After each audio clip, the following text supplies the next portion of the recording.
Le mal-logement, une réalité pour de nombreux habitants de l'Ouest. En Bretagne, comme en Pays de la Loire, des associations luttent au quotidien pour aider les locataires et les propriétaires les plus fragiles, les plus précaires, à retrouver des conditions de vie décentes.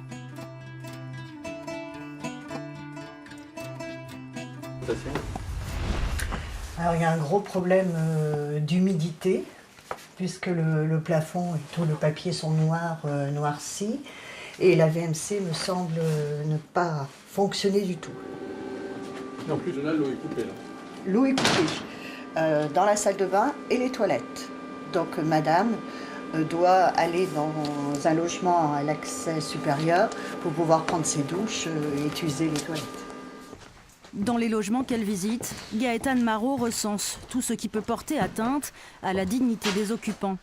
Humidité, insalubrité, installation électrique vétuste, chauffage défaillant quand ils ne sont pas inexistants.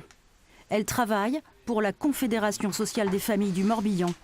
Dans le cadre du programme SOS Taudis, ces états des lieux sont prépondérants pour mettre en évidence l'indignité d'un logement. Déjà depuis le 13 février 2010, oui. Tu demandais des travaux. Absolument. Donc ça, on est quand même en 2018, 8 ans que tu subis cette situation. Tout à fait, oui. Absolument.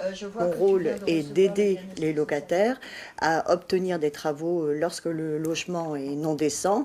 Et s'il n'y a pas moyen de s'arranger à l'amiable avec le bailleur, on peut les accompagner jusqu'au tribunal pour obtenir des dommages et intérêts. Le mal-logement ne touche pas seulement les locataires. En Loire-Atlantique, 45% des ménages qui habitent un logement indigne en sont propriétaires. Vincent Bricot travaille pour Solia, une association qui supervise notamment la réhabilitation de logements privés indécents et invivables. Il y a un gros travail qui est fait notamment sur les financements, l'accompagnement financier pour mobiliser et obtenir les subventions là, pour le financement des travaux.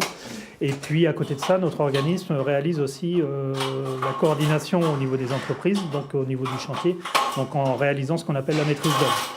Donc ça veut dire on fait des plans, on demande les devis aux entreprises qu'on met en concurrence et on suit les travaux. Ce qui compte pour nous aussi, c'est que comme les personnes ont des revenus modestes, c'est qu'elles aient des charges de logement très faibles derrière. Donc c'est pour ça que les logements sont très bien isolés pour qu'elles puissent se chauffer facilement et à moindre coût. Vu d'ici, la maison d'Yvonne ne paye pas de mine. Mais tout l'intérieur a été rénové, repensé pour son confort. Fini le sol en ciment, les toilettes en extérieur, les murs rongés d'humidité, tout ce qui laminait. J'étais dépassée par les événements, alors je coulais à pic. Hein. Je ne pouvais pas rester là, je n'aurais pas pu. Hein. Grâce aux travaux engagés par Vincent et son équipe, grâce aussi à l'accompagnement social dont elle a bénéficié, le quotidien d'Yvonne a radicalement changé. Et l'époque où elle payait 2 000 € par an pour chauffer sa masure est désormais révolue. Je suis heureuse de vivre maintenant. Parce qu'avant, je n'avais pas le moral. Hein. Avant, c'était l'enfer. Et maintenant, c'est le paradis. Ah oui, je peux dire ça comme ça.